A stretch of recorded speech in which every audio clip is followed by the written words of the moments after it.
গত ২৮ ডিসেম্বর সোমবার সকাল ৬টা ৪৮ দেওয়ানবাগ শরীফের প্রতিষ্ঠাতা ও স্বত্বাধিকারী সুফি সম্রাট হযরত মাহবুব এ খোদা দেওয়ানবাগী হুজুর কেবলা তার নিজস্ব বাসভবনে হুজরাখানায় ইন্তেকাল করেন। ইন্না লিল্লাহি ওয়া ইন্না ইলাইহি রাজিউন।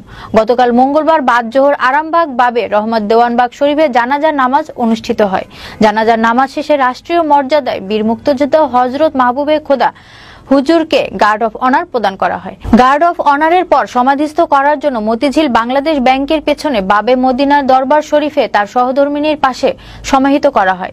এই মহান সাধক দীর্ঘ ৩৬ বছর যাবৎ সাধনা করে যাচ্ছিলেন হযরত রাসূল সাল্লাল্লাহু আলাইহি সাল্লামের রেখে যাওয়া, কারবালায় হারিয়ে যাওয়া মুহাম্মদ সাল্লাল্লাহু আলাইহি সাল্লামের ইসলামটি বিশ্ববাসীর কাছে পৌঁছে দিতে।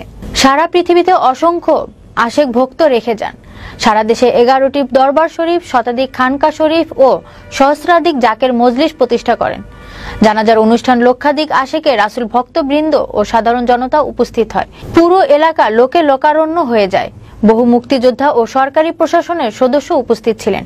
সুফি সম্রাট দেওয়ানবাগী হুজুর ব্রাহ্মণবাড়িয়া জেলার আশুগঞ্জ উপজেলার বাহাদুরপুর গ্রামে সৈয়দ পরিবার সৈয়দ আব্দুর রশিদ সরকারের ঔরসে ১৯৪৯ সালের ১৪ই ডিসেম্বর রোজ বুধবার সকাল ১০টায় জন্মগ্রহণ করেন। স্বনামধন্য তালশহর করিমিয়া আলিয়া মাদ্রাসা থেকে সর্বোচ্চ ডিগ্রি অর্জন করেন।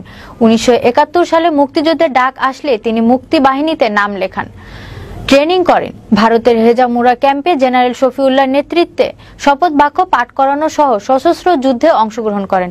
দেশ স্বাধীনের পরে ১৬ বেঙ্গল রেজিমেন্ট আর্মিদের রিলিজিয়াস টিচার পদে চাকুরি করেন। কয়েক বছর পরে ফরিদপুরের ইমাম শাহ চন্দ্রপুরী হুজুরের কাছে বায়াত হয়ে চাকরি ছেড়ে দিয়ে দীর্ঘ ১২ বছর মুর্শিদের খেদমতে কাটিয়ে পরবর্তীতে নারায়ণগঞ্জের মদনপুর দেওয়ানবাগ দরবার শরীফ প্রতিষ্ঠা করেন। তখন থেকে সবার কাছে দেওয়ানবাগী হিসেবে পরিচিত লাভ করেন।